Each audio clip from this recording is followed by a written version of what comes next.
January 31st. 5 layunin ng pagdurusa. Alam nating sa lahat ng bagay ay gumagawa ang Diyos para sa mabuti kasama ang mga nagmamahal sa Kanya, silang mga tinawag ayon sa Kanyang layunin. Roma 8:28, bihira nating malaman ang mga detalye o mikrolayunin ng ating mga pagdurusa, ngunit nagbibigay ang Biblia ng mga makrong layunin na nagpapatibay ng pananampalataya. Mabuting may paraan tayong maalala ang ilan sa mga ito upang sa biglaang pagdanas ng paghihirap o kapag may pagkakataon tayong tulungan ang iba sa kanilang pagdurusa, maalala natin ang katotohanang ibinigay ng Diyos upang hindi mawalan ng pag-asa.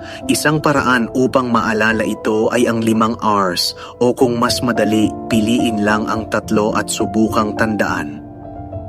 Ang makrong layunin ng Diyos sa ating pagdurusa ay kinabibilangan ng repentance/pagsisisi. Ang pagdurusa ay tawag upang tayo at ang iba ay lumayo sa pagkakagusto sa mga bagay sa lupa higit sa Diyos. Lucas 13:4-5.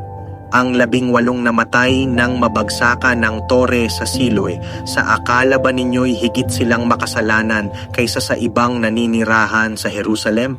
5. Hindi, ngunit sinasabi ko sa inyo, malibang magsisi kayo't talikuran ng inyong mga kasalanan, mapapahamak din kayong tulad nila. Reliance/pag-asa sa Diyos. Ang pagdurusa ay tawag upang magtiwala sa Diyos at hindi sa mga bagay na sumusuporta sa buhay sa mundong ito. 2 Korinto 1:8-9. Napakabigat ng aming dinanas, anupat akala namin ay mamamatay na kami. 9, para kaming hinatulan ng kamatayan.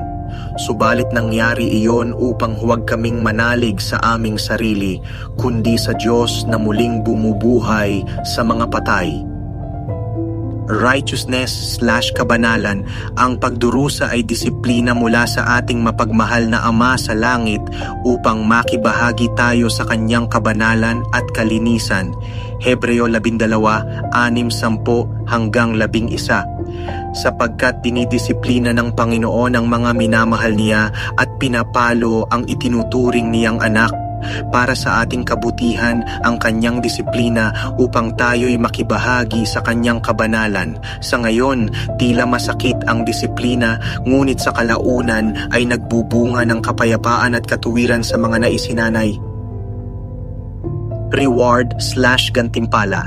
Ang pagdurusa ay nagtatrabaho para sa atin ng isang dakilang gantimpala sa langit na magbibigay kabayaran sa bawat pagkawala sa mundong ito ng 1,000 beses. 2 Korinto 4:17. Ang bahagya at panandaliang kapighatiang dinaranas namin ngayon ay magbubunga ng kagalakang walang hanggan at walang katulad. Reminder/paalala. Ang pagdurusa ay nagpapaalala sa atin na pinadala ng Diyos ang Kanyang anak upang magdusa, upang ang ating pagdurusa ay hindi maging Kanyang kaparusahan kundi Kanyang paglilinis. Filipos 3:10. Lubusang makilala si Kristo, maranasan ang kapangyarihan ng Kanyang muling pagkabuhay, makibahagi sa Kanyang mga paghihirap. Hindi nakapagtataka na ang pusong Kristiyano ay sumisigaw sa gitna ng pagdurusa. Bakit? Dahil hindi natin alam ang karamihan sa mga mikrolayunin ng ating pagdurusa. Bakit ngayon? Bakit ganito? Bakit ganito katagal? Ngunit huwag hayaan ang kawalan ng kaalaman sa mikrolayunin na mapansin natin ang malaking tulong na ibinibigay ng Diyos sa Kanyang salita sa pamamagitan ng pagpapahayag ng Kanyang makrolayunin. Narinig na ninyo ang tungkol sa pagtitiis ni Job at ang ginawa sa kanya ng Panginoon sa bandang huli. Talagang napakabuti at tunay na mahabagi ng Panginoon. Santiago 5:11.